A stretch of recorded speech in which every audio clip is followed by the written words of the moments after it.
ఈ మధ్య డబ్బు యావతో పాటు జనాల్లో పెరిగిన ఇంకొక యావ గురించి మాట్లాడుకోవాలంటే అది తిండి యావ. ఇదివరకు మనం ఎవరైనా కానీ మితంగా ఇంట్లో వండుకున్నవి ఆరోగ్యకరమని మనకు తెలుసు, అవి తినేవాళ్ళమి. ఎప్పుడైనా పండగలు పబ్బాలు వస్తే భక్ష్యాలు, స్వీట్లు, సేవరీస్ వగేరా వగేరా చేసుకుని తినేవాళ్ళమి. అదన్నా ఆ పండుగలు కూడా ఎప్పుడో 2 నెలలకోసారి 3 నెలలకోసారి వచ్చేవి. లేదా ఎవరిదైనా పెళ్ళి, సో ఇలాంటి వాటికి మనకి పిండి వంటలు అవి ఉండేవి, కొంచెం సుష్టిగా తినేవాళ్ళు. ఆదివారం పూట కొంచెం స్పెషల్గా వండుకు తినటం ఇలాంటివి ఉండేవి.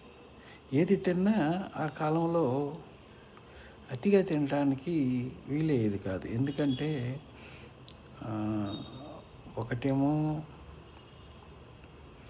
ఇప్పుడున్నంత డబ్బులు అప్పట్లో మనుషుల దగ్గర లేకపోవడం ఒకటి. రెండోది అప్పుడున్నవన్నీ జాయింట్ ఫ్యామిలీస్. ఇంట్లో ఒక 10 మందో 12 మందో 6 మంది 8 మంది ఇలా ఎక్కువ మంది ఉంటారు. అలాంటి చోట్ల ఇలా విచ్చలవిడిగా మనిషికి ఒక రకం తిండి పెట్టడం సాధ్యం కాదు. కాబట్టి ఒక పప్పు ఒక కూర ఇలాంటి వాటితో సరిపెట్టుకునేవాళ్ళు. కానీ ఇప్పుడు ఏమైందంటే జనాలకు ఆదాయం పెరిగింది. ఆదాయం పెరిగి, ఎందుకంటే సర్వీస్ ఓరియంటెడ్ జాబ్స్ ఇలాంటివి చాలా వచ్చేసాయి మార్కెట్లో. అప్పట్లో కొన్ని ఉద్యోగాలే ఉండేవి. ఇప్పుడు ఉద్యోగాలు ఇబ్బడి ముబ్బడిగా రకరకాల ఉద్యోగాలు, అందులోనూ ఎక్కువ ఇన్కమ్ వచ్చే ఉద్యోగాలు కూడా ఐటీలు లాంటివి ఇట్లాంటివి వచ్చేసినాయి. దాంతో జనాల దగ్గర విచ్చలవిడిగా డబ్బులు ఉండటం మొదలుపెట్టింది. మామూలు కంటే ఎక్కువ ఉంటున్నాయి ఇదివరకు కంటే పోలిస్తే. దాంతో జనాలకి బయటికి వెళ్ళి తినటం అనేది ఒక లగ్జరీగా మారిపోయింది. ఆ లగ్జరీని అనుభవించాలని ప్రతి వాళ్ళు ఇంట్లో వండుకోవడం మానేసి సాయంత్రం పూట బయటికి వెళ్ళి తినటం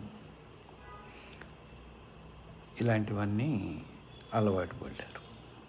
ఒకటి రాబడి ఉండటం, రెండోది సంతృప్తి చెందపోవటం. మామూలుగా పప్పు కూరకి బంగాళదుంప కూర ఇలాంటివి తింటే సంతృప్తి కలగట్ల జనాలకి. ఇంకేదో కావాలి ఇంకేదో కావాలి అనే ఒక యావ తాపత్రయం పెరిగిపోవడంతో జనాలు బయట తినడం అలవాటైంది. ఇవన్నీ ఎందుకు వచ్చారంటారా? జనాల్లో సంతృప్తి లేకపోవడానికి కారణం ఉంది.